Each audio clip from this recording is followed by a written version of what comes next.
Okay, so this is going to be a tutorial on using wiggle expressions. Expressions in After Effects, there's a lot of them, but one of the more common ones. Expressions are basically hand-coded adjustments to attributes in After Effects. The wiggle expression is a very easy one, and I thought I'd teach it to you. And what it allows you to do is affect the position or rotation of a particular layer so that you can create random motion. So I did this version of this 1960s photo of Richard Nixon meeting Elvis Presley, the king. And there's a very simple wiggle expression across the rotation. So I put the rotation point on his shoulder because it's this whole thing, and it's wiggling, and it seems more exaggerated here as we go because the rotation point starts here. But then I redid it where I did wiggle expressions on this puppet rig, which we learned with various null objects, and there's different wiggle expressions to different null objects. One's here, there's one here, there's one here. So you can see there's a lot of vibration going on. And then the legs are locked down because I'm using the puppet tool. So there's all this random movement is created using wiggle expressions. And I'm going to show you how to do that using this Photoshop file that I've created that can be downloaded. Okay, so there's this really nice site which is linked that describes very well what a wiggle expression is. Also gives the codes, which I'll actually include in the post, of how you can do movement right now. So by default, a wiggle expression is just and I'll show you how to add the expression itself, is you type wiggle parenthesis 2 comma 50 or one number comma another number. And so this is a really good description. This expression states that twice a second the text should wiggle, or whatever layer should wiggle 50 pixels on the X and Y axis. So that's X and Y, so the horizontal and vertical. And the second, so it's twice a second. So the first number is how many times per second and how far, okay, pixel-wise. So how often, how far are the two different numbers.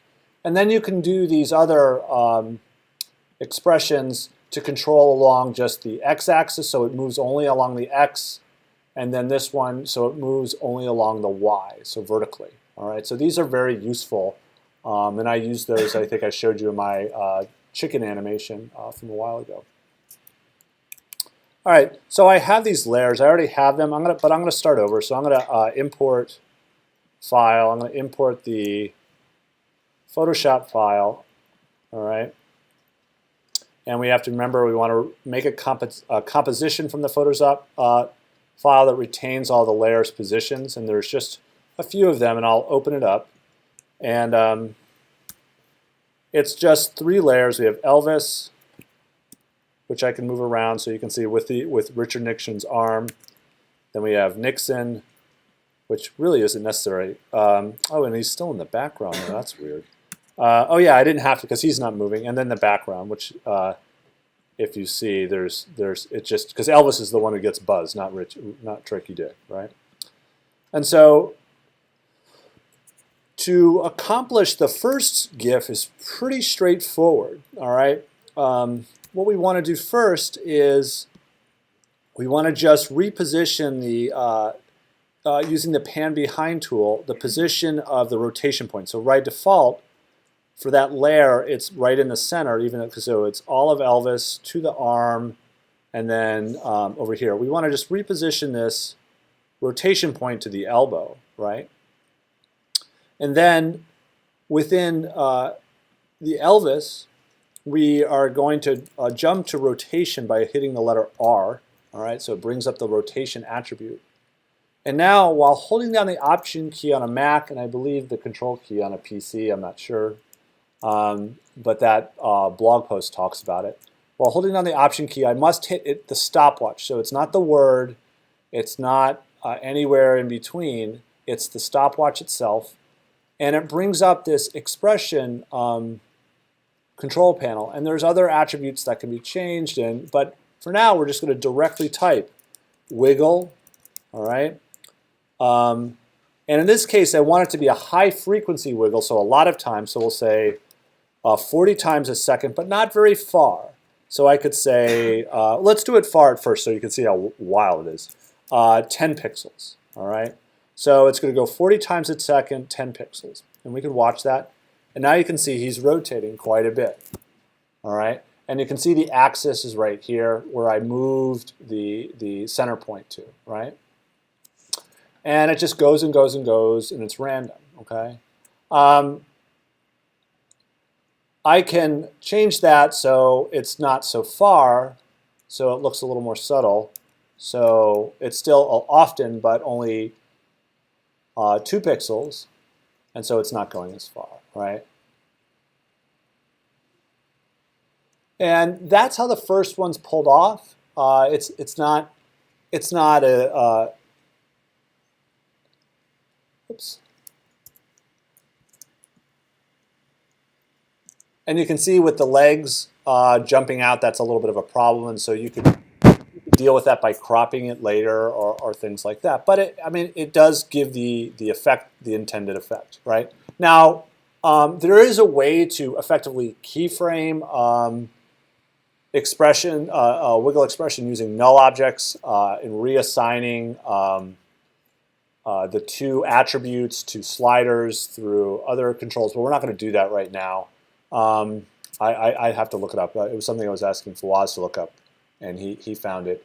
But what we can do is we want to have, so for 2 seconds, if we want to have Elvis not moving, all right, we can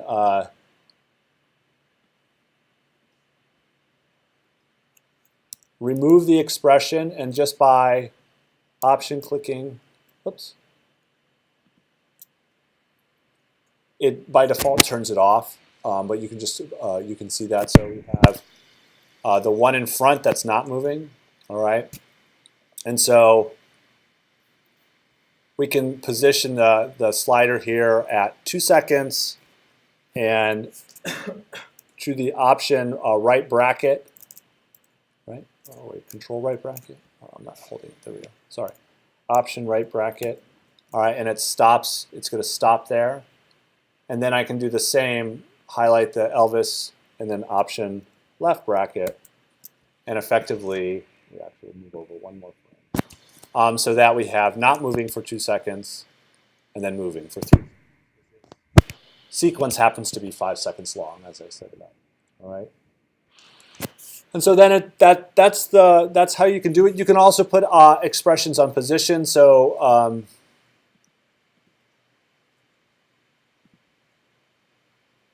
you know, position is what we're going to do in the other version. So I made a second version of this, and this is a much more complex project based on a previous tutorial. And I'll put links in the YouTube video itself as well as in the blog post. But in this situation, we have Elvis here, okay, that has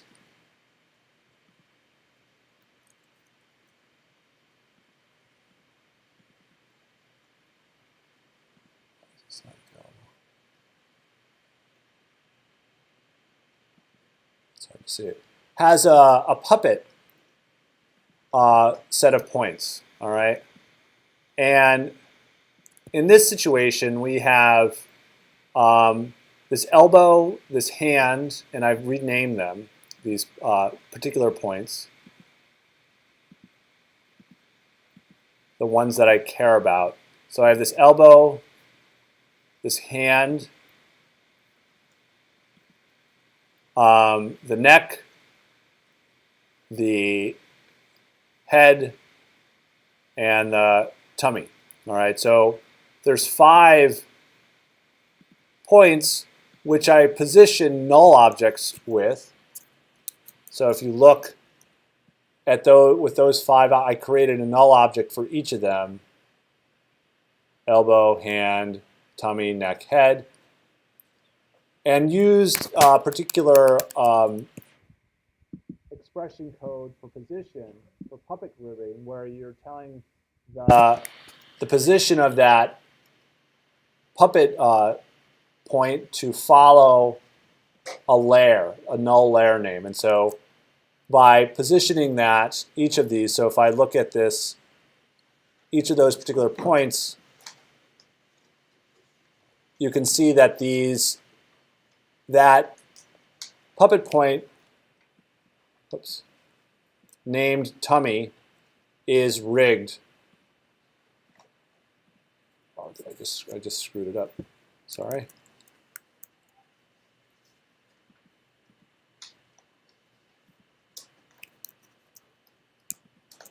There we go. Actually, I'll just repaste it. So I messed it up. So we can just copy this, copy that expression, paste it in here, and rename that null layer to tummy. All right.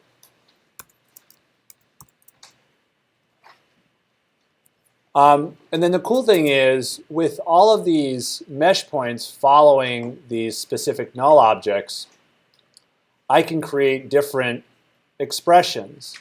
So I wanted the head to move the most, and the elbow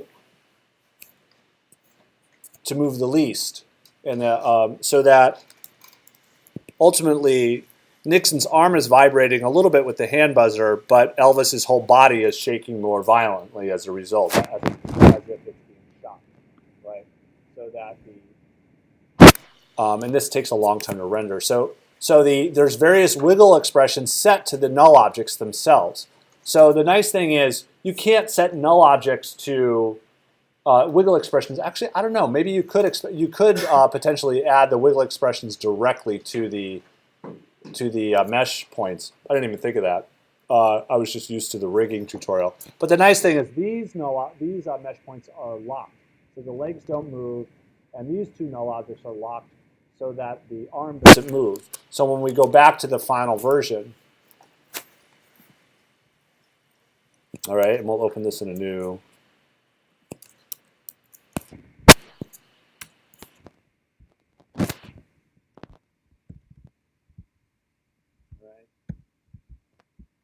See that the arm is moving a little bit, but the head is moving more violently, right?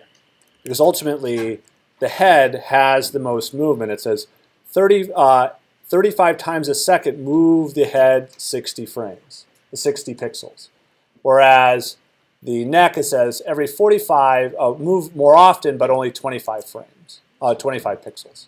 All right.